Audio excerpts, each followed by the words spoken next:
سورہ یوسف کا مطالعہ ہم گزشتہ 2 دنوں سے کر رہے ہیں۔ ارشاد ہوتا ہے الف لام را، یہ اس کتاب کی آیات ہیں جو اپنا مدعا صاف صاف بیان کرتی ہے۔ ہم نے اسے نازل کیا ہے قرآن بنا کر عربی زبان میں تاکہ تم اہل عرب اس کو اچھی طرح سمجھ سکو۔ اے محمد صلی اللہ علیہ وسلم، ہم اس قرآن کو تمہاری طرف وحی کر کے بہترین پیرائے میں واقعات اور حقائق تم سے بیان کرتے ہیں، ورنہ اس سے پہلے تو ان چیزوں سے تم بالکل ہی بے خبر تھے۔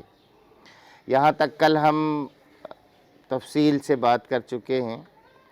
اب اس کے بعد حضرت یوسف علیہ السلام اور حضرت یعقوب علیہ السلام کی کچھ گفتگو ہے، اور یہاں یہ دیکھنا ہے ہمیں کہ ایک باپ کس طرح سے اپنی اولاد کو زندگی کے معاملات کے بارے میں نصیحت کر رہا ہے۔ کیا دیکھنا ہے کہ زندگی کے روزمرہ زندگی کے بارے میں کس طرح سے نصیحت کر رہا ہے۔ جب بھی ہم نصیحت کی بات کرتے ہیں تو بس یہ آ جاتا ہے کہ بیٹا نماز پڑھو، سچ بولو، اور ساری اچھی اچھی باتیں ایک سانس میں بول دیتے ہیں۔ بس یہاں پہ نصیحت سے مراد ہے زندگی اسٹیپ بائی اسٹیپ، جو پریکٹیکل لائف ہے، جس وقت جو چیز کی ضرورت ہے وہ بتانا، وقت پہ گائیڈ کرنا۔ تو یہ اس وقت کا ذکر ہے جب یوسف نے اپنے باپ سے کہا، ابا جان میں نے خواب دیکھا ہے کہ 11 ستارے ہیں اور سورج اور چاند ہیں اور وہ مجھے سجدہ کر رہے ہیں۔ 11 ستاروں سے مراد ایک ان کے بھائی ہیں بنیامین جو ان کی اپنی سگی ماں سے تھے، اور 10 بھائی ہیں جو دوسری دیگر ماؤں سے تھے، جن میں باپ تو حضرت یعقوب علیہ السلام مشترک تھے لیکن مائیں مشترک الگ الگ تھیں، تو وہ 11 ہو گئے، اور ماں اور باپ سورج اور چاند۔ تو ابا جان میں نے خواب دیکھا ہے کہ 11 ستارے ہیں اور سورج اور چاند ہیں اور وہ مجھے سجدہ کر رہے ہیں۔ جواب میں اس کے باپ نے کہا، بیٹا اپنا یہ خواب اپنے بھائیوں کو نہ سنانا ورنہ وہ تیرے در پہ آزار ہو جائیں گے۔ اس خواب کا مطلب ہی یہ تھا۔ اچھا، یہاں تو ایک لائن میں یہ بات بتا دی گئی ہے کہ میں نے خواب دیکھا ہے کہ 11 ستارے ہیں اور سورج اور چاند ہیں اور وہ مجھے سجدہ کر رہے ہیں، لیکن اس کے پیچھے پوری تفصیل ہے، اور وہ کیا ہے؟ سجدہ کرنے سے مراد ہے کہ وہ میری اطاعت پہ آ گئے ہیں، یعنی مجھے وہ منصب اور مقام ملنے والا ہے جس کی بنیاد پر یہ سب میرے مطیع فرمان ہوں گے یا یہ میری پیروی کریں گے۔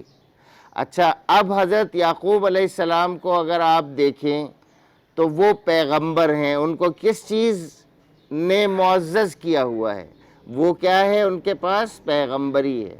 اور ان کے والد کون ہیں؟ اسحاق علیہ السلام۔ وہ کون ہیں؟ وہ بھی پیغمبر ہیں۔ ان کے حضرت اسحاق علیہ السلام کے والد کون ہیں؟ حضرت ابراہیم علیہ السلام۔ وہ کیا ہیں؟ پیغمبر ہیں۔ پیغمبر کا مطلب ہی یہ ہے کہ اگر کسی کو پیغمبری عطا ہو تو اس کی اطاعت کی جائے۔ حضرت ابراہیم علیہ السلام کو پیغمبری عطا ہوئی تو حضرت ابراہیم علیہ السلام نے اپنے باپ سے کیا کہا کہ میرے پاس وہ علم آیا ہے جو آپ کے پاس نہیں آیا، اور آپ میری پیروی کریں۔ یعنی زندگی کے معاملات میں جو کچھ ہدایت مجھے اللہ تعالیٰ کی طرف سے حاصل ہوئی ہے وہ آپ کو حاصل نہیں ہوئی، لہٰذا اللہ کے حکم سے میں جس راستے پر چل رہا ہوں اسی راستے پہ آپ میرے پیچھے چلیں، باپ سے کہہ رہے ہیں۔ ٹھیک ہے؟ تو کیا مطلب ہوا یہاں پہ کہ حضرت یوسف علیہ السلام کے اس خواب کے سنانے کا مطلب یہ ہے کہ مجھے وہ وراثت ملے گی جو میرے اجداد سے چلی آ رہی ہے، ابراہیم، اسحاق اور یعقوب۔ بات واضح ہو گئی؟ اچھا، اب باپ یہ کہتا ہے جواب میں، اس کے باپ نے کہا بیٹا اپنا یہ خواب اپنے بھائیوں کو نہ سنانا ورنہ وہ تیرے در پہ آزار ہو جائیں گے۔ اب جس وقت یہ خواب سنایا ہے حضرت یوسف علیہ السلام نے، حضرت یعقوب کی عمر روایات میں مختلف آتا ہے، 15 سال، 12 سال، 17 سال، بس اس سے انڈر 15 یا انڈر 17 یہ عمر ہے۔ اچھا یہ عمر بہرحال ابھی وہ نہیں ہے، نبوت کی بھی عمر نہیں ہے اور ابھی پریکٹیکل لائف میں آنے کی بھی عمر نہیں ہے، ابھی تو بچپن ہی ہے۔ لیکن بچپن ہی سے حضرت یوسف علیہ السلام کا جو کیریکٹر تھا وہ باپ کے ساتھ فرما برداری کا تھا اور نیکی کا، اطاعت کا اور شرافت کا تھا۔ یعنی ان کے اٹھنے بیٹھنے، چلنے پھرنے، بولنے چالنے، کھانے پینے، ہر چیز سے یہ معلوم ہو رہا تھا کہ دادا، پردادا، باپ، ان کا جو اخلاقی ورثہ ہے، ان کا جو داعیانہ ورثہ ہے، وہ یوسف کے اندر بدرجہ کمال موجود ہے۔ بھائی وہ بھی ہیں، وہ بھی ابراہیم کے پوتے ہیں، وہ بھی اسحاق کے پوتے ہیں، وہ بھی یعقوب کے پوتے ہیں، لیکن بدبخت اور بد نصیب بد کردار ہیں۔ اس لیے بد کرداروں کو وہ وراثت نہیں مل سکتی جو ابراہیم علیہ السلام کی وراثت تھی، جو یا اسحاق علیہ السلام کی وراثت تھی، جو یعقوب علیہ السلام کی وراثت تھی۔ اب آپ اتنی اس بات کو اگر سمجھ رہے ہیں تو آپ حضرت یعقوب علیہ السلام کی اس نصیحت کو بھی سمجھ سکتے ہیں کہ ان کو نہ بتانا، کیونکہ یہ جو جیلسی ہے اور جیلسی کے ساتھ جو پروفیشنل جیلسی ہے روزمرہ کی زندگی میں، اور کاروبار بھی اگر ایک ہو، میں لفظ کاروبار کا استعمال کر رہا ہوں اس لیے کہ آپ سمجھ جائیں کہ کاروبار کی دنیا میں کاروباری جیلسی ہوتی ہے۔ ظاہر ہے یہاں آپ میں سے کسی کو پیغمبری تو نہیں مل رہی نا، وہ کام کرنا ہے، لیکن یہاں اس کو ہم اپنی عملی زندگی میں کیسے ملا سکتے ہیں؟ اس طرح سے ملا سکتے ہیں کہ کاروبار میں جب آپ گھر سے باہر دو بھائی بھی نکلتے ہیں نا اور ایک ہی پروفیشن میں ہوتے ہیں تو جیلسی ہوتی ہے، حسد ہوتا ہے، مسابقت ہوتی ہے، کم سے کم مسابقت تو ہوتی ہے کہ یہ تم نے کیا میں یہ کروں گا، تم نے یہ بورڈ لگایا میں یہ بورڈ لگاؤں گا۔ تو خواب سے کیوں روکا گیا؟ خواب سے کیوں روکا گیا؟ کیا آپ بتا سکتے ہیں آپ میں سے کوئی؟ خواب بتانے سے کیوں روکا گیا؟ خواب بتانے سے اس لیے روکا گیا، اور اس سے میسج یہ ہے سب کے لیے کہ اپنے عزائم، ابھی میں نے پوری ڈیٹیل بتا دی نا حضرت ابراہیم علیہ السلام سے لے کے یہاں تک، کہ اپنے عزائم، اپنے منصوبے اس کو لوگوں کو بتاؤ نہیں، پہلے سے نہ بتاؤ۔ ابھی بس ایک خیال آیا ہے اور ادھر آؤ ادھر آؤ ادھر آؤ، یار ایسا کریں گے اور یہ کریں گے اور وہ کریں گے، اور بس مجھے تو یہ بھی پتہ چل گیا ہے کہ اس میں کیا ڈلتا ہے، کتنا ڈلتا ہے، اور یہ اتنے کا آتا ہے، سب بتا دیا۔ اب وہ جو 20 لوگوں کو جن کو بتایا تھا، انہوں نے پہلے 4 لوگوں نے تو وہ راستہ بند کیا کہ یہ فیصل بھائی جو کام کرنے جا رہے ہیں یہ کام نہ کریں، پہلے تو وہیں گڈھے کھود دیے، اور 7 لوگوں نے جو ہے وہ سارے فارمولے اور وہ سارے منصوبے لکھ لیے اور وہ کرنے لگے۔ ان میں سے 5 بے انتہا کامیابی کی طرف جا رہے ہیں، فیصل بھائی وہیں بیٹھے ہوئے ہیں۔ تو کیوں؟ اس لیے کہ اپنے منصوبے نہیں بتاتے، اپنے منصوبے۔ حضرت علی نے ہم سے کہا، حضرت امام حسن کے ذریعے سے خط لکھ کر جو وصیت کی کہ اپنے ارادے ظاہر نہ کرو، اس سے جو ہے وہ تمہارے عمل کی قوت کمزور ہو جاتی ہے۔ تو جو ارادہ کر رہے ہو، جو منصوبے بنا رہے ہو، یہ اپنی حد تک رکھو، اور جب جس اسٹیپ پہ جو چیز آئے اس اسٹیپ پہ وہ چیز ظاہر ہو جائے گی۔ کوئی ضروری نہیں ہے، مطلب اب اس کا یہ مطلب بھی نہیں ہے کہ آپ ایک نفسیاتی مریض بن جائیں اور ہر ایک کو یہ بتاتے پھریں کہ دیکھو یہ چیز میرے پاس ہے، میں بتا نہیں رہا ہوں لیکن یہ میرے پاس ہے، مجھے کچھ کرنا ہے، بتاؤں گا نہیں، یہ تو نفسیاتی مریض بن جائیں گے آپ۔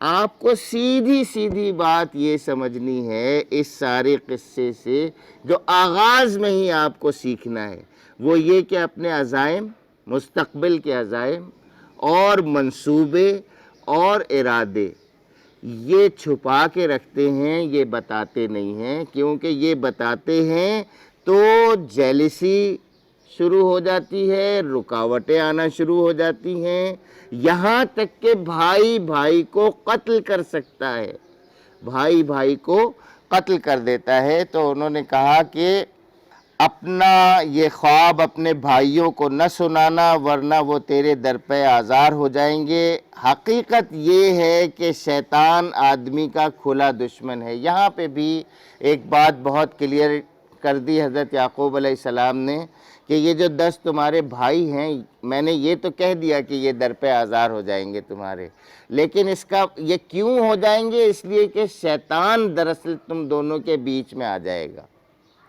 تم بھائیوں کے بیچ میں کون آ جائے گا؟ شیطان آ جائے گا۔ تو آپ جب اپنے منصوبوں کا اعلان کر دیں گے تو شیطان وسوسے کہاں ڈالے گا؟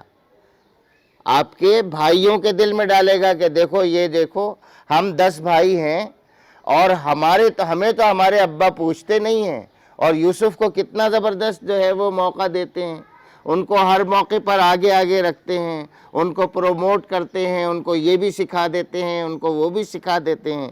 اور تو یہ کیا کرے گا؟ یہ کون کرے گا؟ شیطان۔ تو یہ بھی بتا دیا کہ بھائیوں کے درمیان میں جو اختلاف پیدا کرتا ہے وہ کون کرتا ہے؟